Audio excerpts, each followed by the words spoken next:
We as radiologists, we look at images and then we make a radiology report. That radiology report, that's what we do for the vast majority of radiologists, with the exception of those colleagues who perform interventions. That radiology report is the final product of our expertise. It is one of the foundations for patient diagnosis and also for treatment of patients and further follow-up.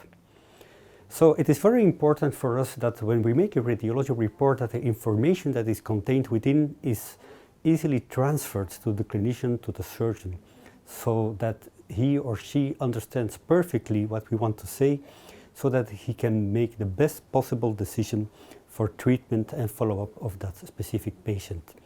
Therefore, it will be very good if everyone understands immediately what we want to say without any confusion regarding the contents of our radiology report. And this is when structural reporting comes in. Structural reporting gives you a very useful clinical tool to include all necessary elements that need to be present in the final report.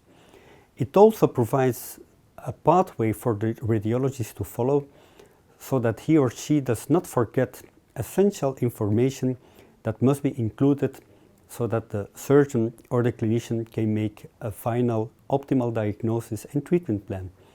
For example, for an aortic aneurysm, we do not only need the size of the aneurysms, but also the distances to the adjacent structures in order to decide which is the most optimal treatment.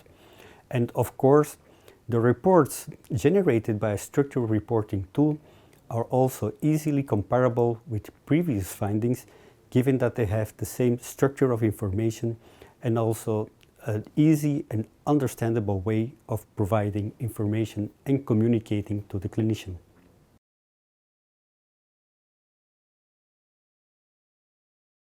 We, as European Society of Cardiovascular Radiology, are aware that structural reporting is a very important tool to have for the mainstream radiologists today.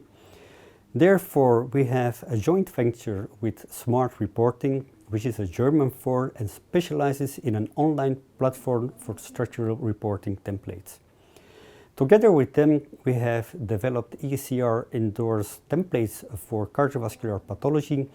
For example, not only for common routine examinations like the CT examination of coronary artery pathology, but also for new topics like the pre-procedural evaluation with CT of transcatheter aortic valve implantation.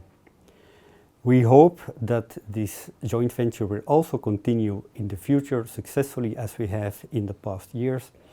And we hope, of course, that all our members, both of the ESCR and our members of Smart Reporting, are happy and satisfied with the results.